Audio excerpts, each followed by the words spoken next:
நான் பெருசாக ஒன்றும் எடுத்துக்கல, ஒரு சின்ன சங்கீதம் தான் எடுத்திருக்கேன். நம்முடைய வேதாகமத்தின்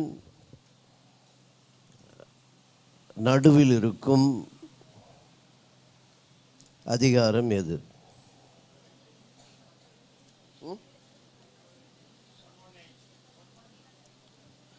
நடுவில் இருக்கும் அதிகாரம். அதிகாரம் அப்படின்னா சங்கீதத்தை நிறைய பேர் நீங்கள் அது மாதிரி அதிகாரம்னு சொல்லக்கூடாது. சங்கீதங்களுக்கு அதிகாரங்கள் கிடையாது. அது வந்து 117ஆம் சங்கீதம், 116ஆம் சங்கீதம், 23ஆம் சங்கீதம் தான் சொல்லணும். ஆனால் இங்கே நம்ம இந்த அதிகாரங்களின் கணக்குப்படி, ஏனென்றால் மைய வசனம் என்று எடுக்கும்போது அல்லது மைய அதிகாரம் என்று எடுக்கும்போது 594 இந்த பக்கம் 594 நடுவில் இருப்பது 117. அதாவது 117 தான் நடுவில் உள்ள அதிகாரம் என்று சொல்லப்படுகிறது. மைய வசனம் என்று சொல்லும்போது 118:8 நம்ம வந்து சொல்கிறோம். 118:8 ஏனென்றால் இந்த 594 + 594 என்று வரும்போது அது 1189 அதிகாரங்கள். அந்த 1189 அதிகாரங்களை வந்து 2 பிரிக்கும் போது 594 594 + 1 அப்படின்னு சேர்க்கும்போது இது நடுமையத்தில் வருவதாக சொல்லப்படுகிறது. அப்போ இது வந்து இருக்கிறதுலையே என்ன சங்கீதம்? சின்ன ஒரு சங்கீதம், 2 வசனங்கள் உள்ள ஒரு சங்கீதம். 2 வசனன்றதுனால 10 நிமிஷத்தில் முடிச்சிடுவேன்னு நினைக்கக்கூடாது. இது 2 வசனங்கள் தான். ஆனால் அந்த 2 வசனங்களிலே உள்ள ஆழமான சத்தியம் என்ன என்பதை நாம் காண இருக்கிறோம்.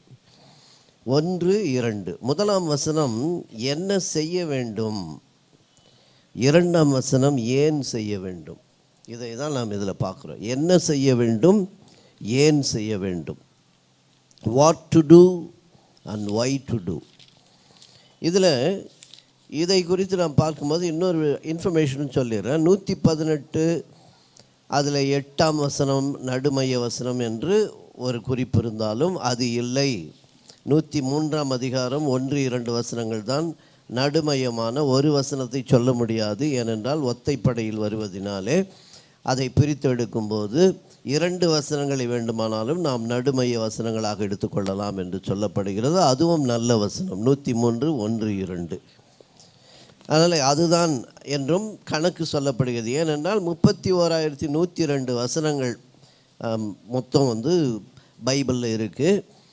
அந்த 31,102 வந்து 15,550 15,550 என்று பிரித்து அது நடுவில் வந்து ஒரு வசனம் என்று சொல்லும்போது தான் இந்த 103 1-2 என்றும் கணக்கிற்காக சொல்லப்படுகிறது.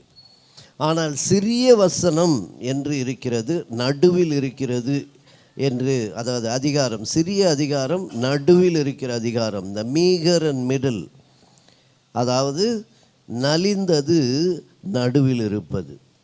இந்த இது என்னது, நலிந்து போனது தான் நடுவில் இருப்பது தான்.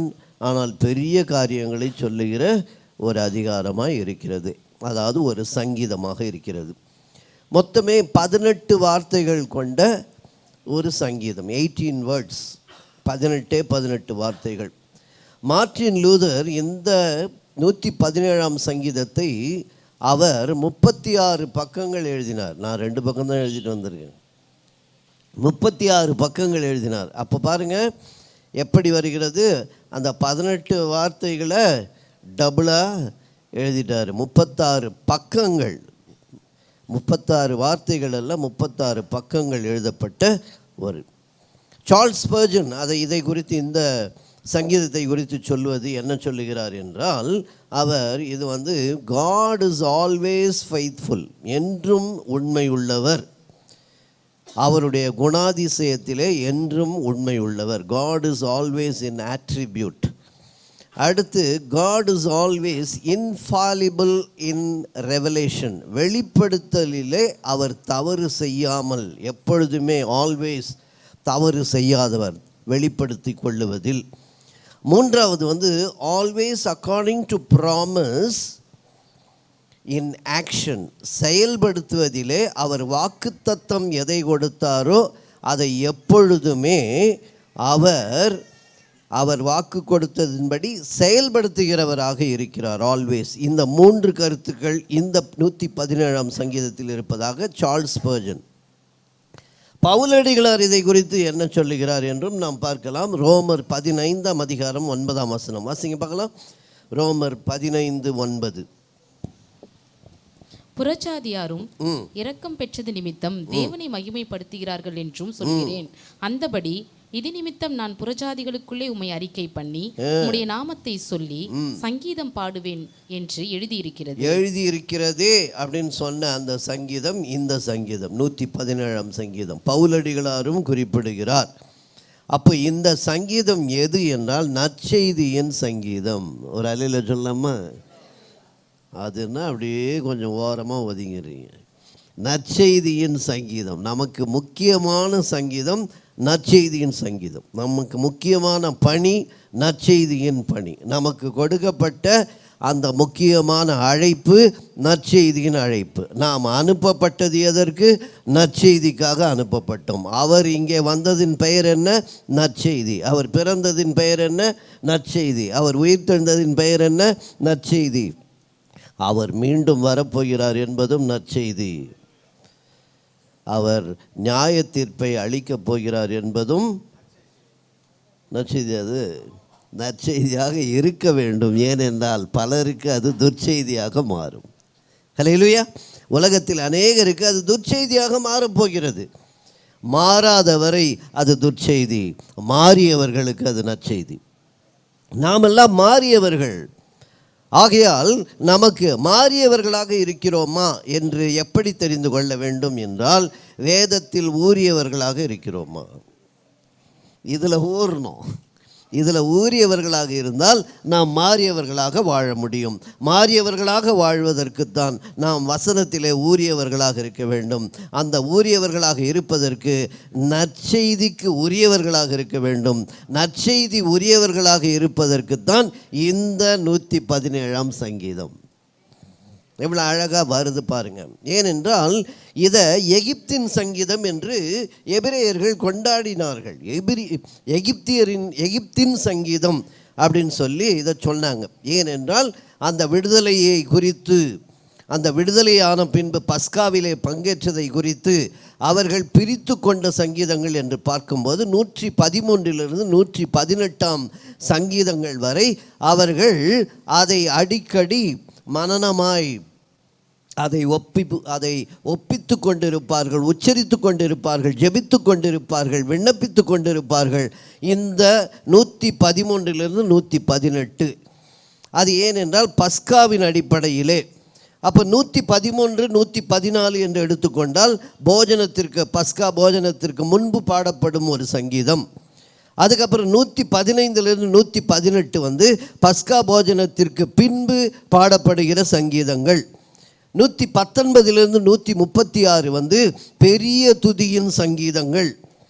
137 145 அழுகையின், புலம்பலின், ஜெபித்தலின் சங்கீதம், விண்ணப்பத்தை கொண்ட சங்கீதங்கள். இதுதான் இன்ஃபர்மேஷன். 146 150 சங்கீதங்கள் துதியின் சங்கீதங்கள் என்று சொல்லப்படுகிறது. ஆகையால் மிக முக்கியமான ஒரு காரியம் அதில் என்ன என்றால் 115 118 அது பஸ்கா போஜனத்திற்கு பின்பு பாடப்பட்ட சங்கீதம் என்பதனால் இந்த 117ஆம் சங்கீதம் இயேசு கிறிஸ்து பாடிய சங்கீதம். ஹல்லேலூயா.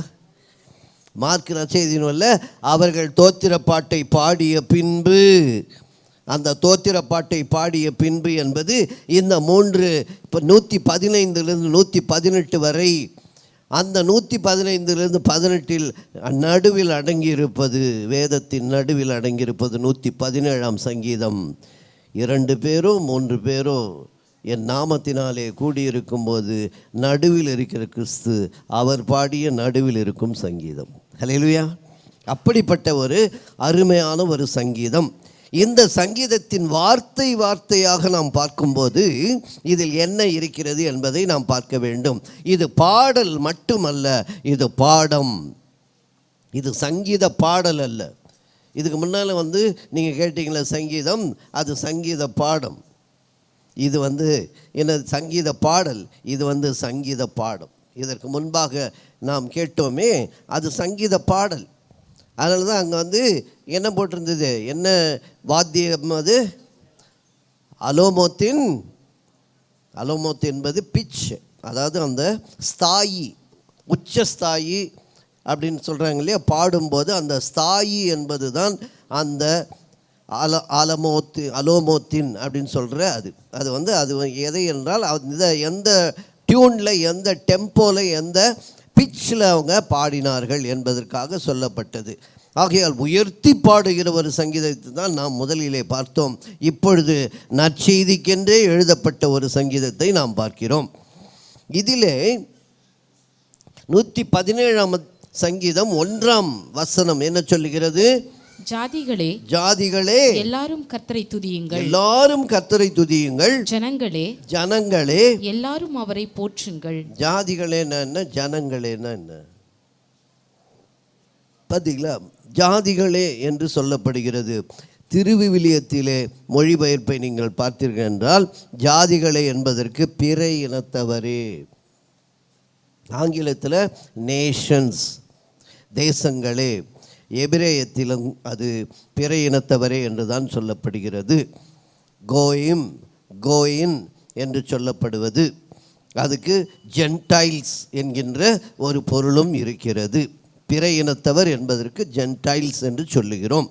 அப்போ இந்த சங்கீதம் ஆரம்ப அந்த வார்த்தையே பிற இனத்தவரே. நமக்கெல்லாம் பிற இனத்தவர் யார்? யார் நமக்கு பிற இனத்தவர்கள்? நம்ம முதல்ல ஒரே இனத்தவராக இருக்கணுமான்னு யோசிக்கணும். ஒருமித்து வாசம் செய்கிறவர்கள் ஒரே இனத்தவர். இதிலேயே பிரிவினை இருந்ததுன்னா நம்ம ஒன்றுக்கும் உதவாத ஒரு இனத்தவர்னு அர்த்தம். பிற இனத்தவர் என்றால் இயேசுவை ஏற்றுக்கொள்ளாதவர் பிற இனத்தவர். இயேசுவும் கடவுள் என்று சொல்லுகிறவர்கள் பிற இனத்தவர். இயேசுவை வேண்டாம் என்று சொல்லுகிறவர்கள் பிற இனத்தவர். இயேசுவை எதிர்ப்பவர்கள் பிற இனத்தவர். இயேசுவை அறியாதவர்கள் பிற இனத்தவர். இயேசுவின் மேல் நம்பிக்கை கொள்ளாதவர்கள் பிற இனத்தவர்கள்.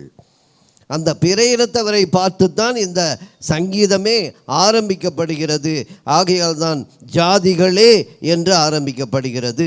எல்லாரும் என்றால் எல்லா தேசங்களும், எல்லாரும் என்றால் எல்லா தேசங்களும், எல்லா தேசங்களும்.